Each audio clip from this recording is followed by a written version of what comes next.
But let's just stand back a little bit and look at what's happening in the US. And there have been a lot recently of initiatives that have predicated this smart tech approach and the focus in the US. And you can look at the Biden administration around all sorts of incentives, federal funding around the chips and the Inflation Reduction Acts. And what this shows is not necessarily that you're going to get one of those grants, because they're very difficult to get, but its focus, it shows where the focus is in the US in terms of the growth opportunities for UK and EU scale-ups over the next few years. Whether or not you're a direct beneficiary of that federal funding or an indirect one, because some of those large corporations are really looking for smart and innovative technology vendors like yourselves who want to grow their brand and then build their value proposition in the US. And with that in mind, I'd like to very much introduce you to Mindy Daeschner, who is a US citizen based in the UK. But Mindy, do you want to give us a little bit of a kind of US overview on where things are and where things could go?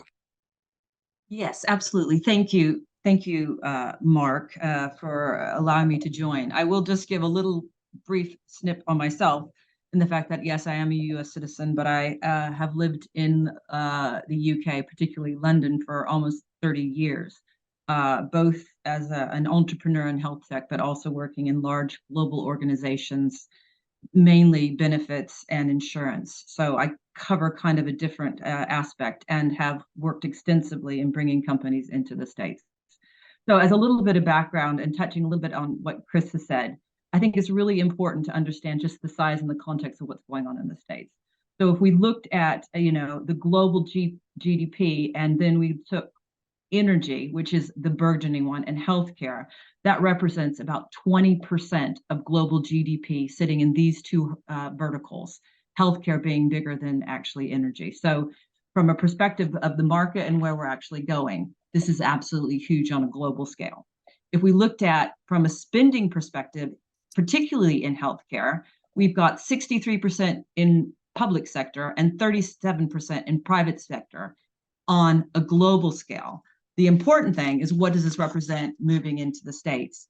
And I think if we looked at that and those numbers, what we recognize is in US and Europe, on a global population, we are looking at less than 20% that population that actually sits in the US and that sits in Europe.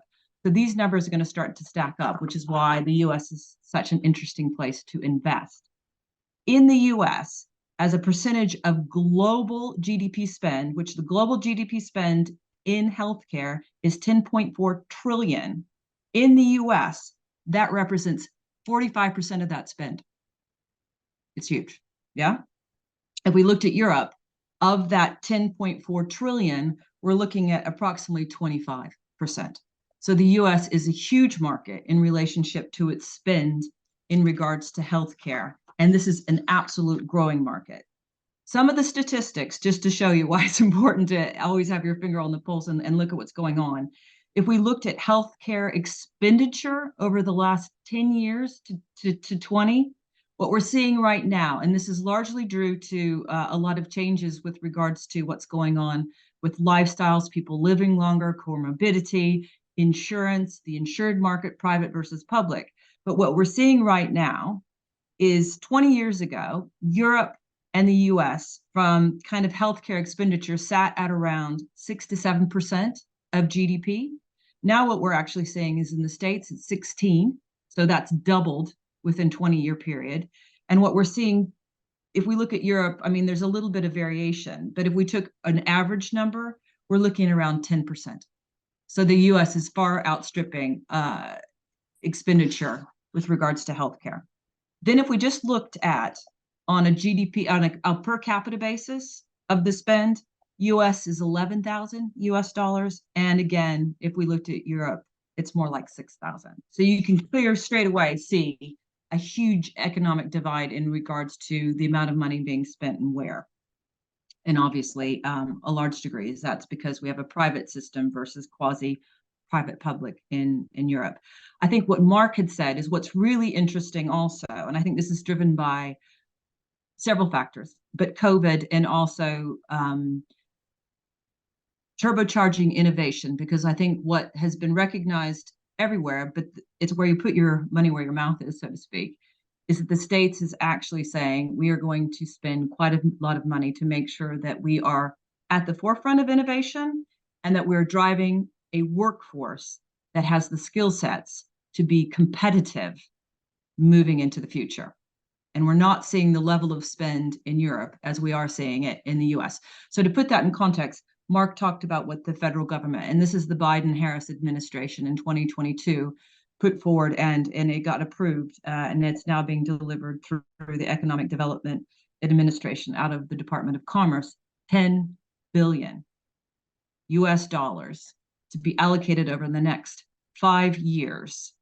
And it's selected, I think, 31 tech hubs. Now, not all of that is specifically health, but a good majority is health and actually what we call clean energy. And these are really interesting areas to go into within that. And if we would look a little bit from how this is going to be playing out, this is the interesting bit. I think what both Mark and Chris had kind of said is that the US, as far as health, has a real predominance in what I would call the Northeast. You do have a little bit in Raleigh-Durham, which is kind of, let's just call it the East.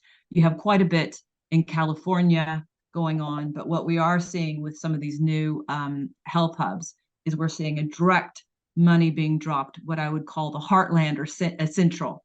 And that is really unique, going to drive a lot of innovation. And also what that does from a perspective of where you want to be located, moving into the States from Europe will automatically give you more opportunities.